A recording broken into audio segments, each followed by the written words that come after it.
Question है कि √2, √3, √5, √7, √11, √13, √17 इस टाइप में कितनी भी रूट है तो सिद्ध कीजिए √2 एक अपरिमेय संख्या है।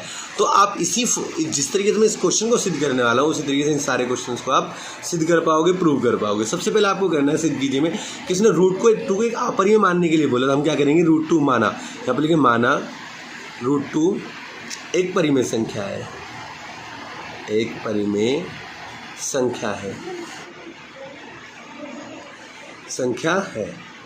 जब आप √2 को एक परिमेय संख्या मानेंगे तो इसका मतलब √2 किस रूप में होगा, √2 = P/Q के रूप में होगा। P/Q मतलब जहाँ P और Q क्या है, को प्राइम, P और Q को प्राइम मतलब सहअभाज्य हैं, सहअभाज्य हैं, जहाँ Q = 0 मतलब जहाँ पे Q का मान 0 नहीं होना चाहिए। अब दोनों तरफ वर्क करने पर,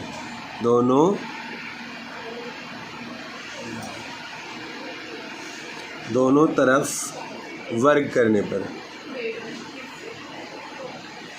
तो जब दोनों तरफ वर्क करेंगे तो यहाँ 2 हो जाएगा और यहाँ पे P² हो जाएगा। तो ये 2 इधर जाएगा, 2 के पास में Q², 2Q² हो जाएगा बराबर P²। तो क्या कहेंगे, P² का भाज्य 2 है, P का भाज्य 2 है, P का भाज्य कितना है, 2 है। तो जब P का भाज्य 2, P² का भाज्य 2, इसका डॉट डॉट डॉट करके 1 मान लेंगे, समीकरण 1। अब यहाँ पे लिखेंगे माना P बराबर 2a। तो जब P की जगह 2a मान लिया तो यहाँ P का मान समीकरण 1 में रखेंगे, P का मान समीकरण 1 में रखने पर, जब P का मान समीकरण 1 में रखेंगे तो क्या होगा, 2Q² को एज इट इज़ लिख लेंगे, P² की जगह 2a² लिख देंगे। तो P की जगह क्या लिखता है, 2a²। तो इसका मतलब 2Q² एज इट इज़ लिखेंगे, 2a² का मतलब 2 × 2 और a² इसको हम लिख सकते हैं, 2 से 2 खत्म। तो हम लिखेंगे Q² का भाज्य 2 है, Q का भाज्य भी 2 है, Q का भाज्य 2 है, कितना है, 2 है। तो अब इसके बाद हमें लिखने लैंग्वेज जो काफ़ी ज़्यादा इंपॉर्टेंट है और उस पर ध्यान दें। तो अतः P और Q में कम से कम एक उभयनिष्ठ गुणनखंड 2 है, मतलब जो P है वो भी क्या हुआ, 2 से भाग हो गया, और Q है वो भी 2 से भाग हो गया। इसका मतलब जो P का भी गुणनखंड है वो 2 है और Q का भी गुणनखंड 2 है। तो इसके अतः परंतु इस तथ्य का विरोधाभास प्राप्त होता है कि P और Q में एक के अतिरिक्त कोई उभयनिष्ठ गुणनखंड नहीं है। क्योंकि उभयनिष्ठ गुणनखंड क्यों नहीं होना चाहिए, क्योंकि हमने कहा था P और Q क्या है, सहअभाज्य है, इसलिए। तो यह विरोधाभास इस कारण प्राप्त हुआ क्योंकि हमने एक त्रुटिपूर्ण कल्पना कर ली थी। क्या कल्पना की कि √2 एक परिमेय संख्या है। सबसे पहले हमने क्या माना था, परिमेय संख्या। तो इसलिए हम निष्कर्ष निकालते हैं कि √2 क्या है, एक अपरिमेय संख्या है। इस तरह से आपका क्वेश्चन का आंसर पूरा होता है। और इस तरीके से √2 हो तो अगर √2 दे रखा है तो √2 रखना है, √3 है तो वहाँ पे 2 की जगह 3 आपको लगा देना है, 5 है तो 5 लगा देना है, 7 है तो आपको 7 यूज़ करना है। इस तरीके से आपका ये क्वेश्चन कंप्लीट होता है। चलते हैं नेक्स्ट क्वेश्चन की तरफ।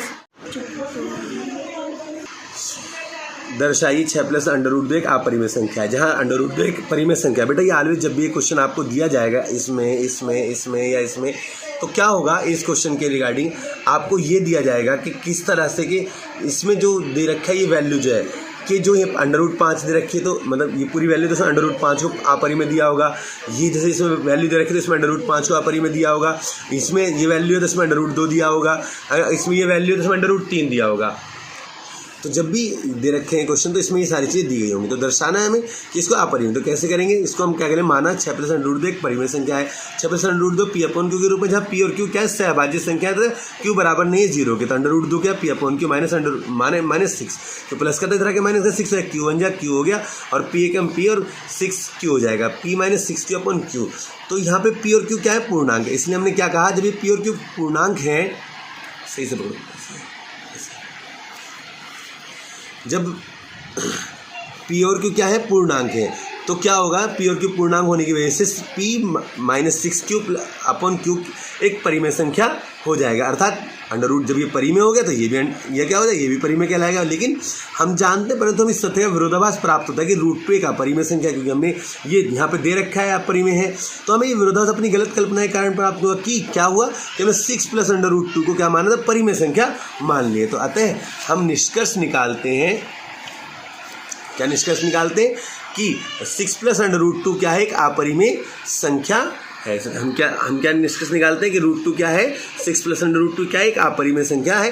ये हमने इसका निष्कर्ष निकाल दिया। इस तरीके से हम इस पूरे क्वेश्चन को प्रूव करेंगे और जितने भी पार्ट्स होंगे, ये वाले जितने भी पार्ट्स हैं, इन सभी को, जितने भी यहाँ दे रखे ये सारे पार्ट्स को हम इसी तरीके से प्रूव करेंगे और इन सब का आंसर फाइंड आउट कर लेंगे। Thank you.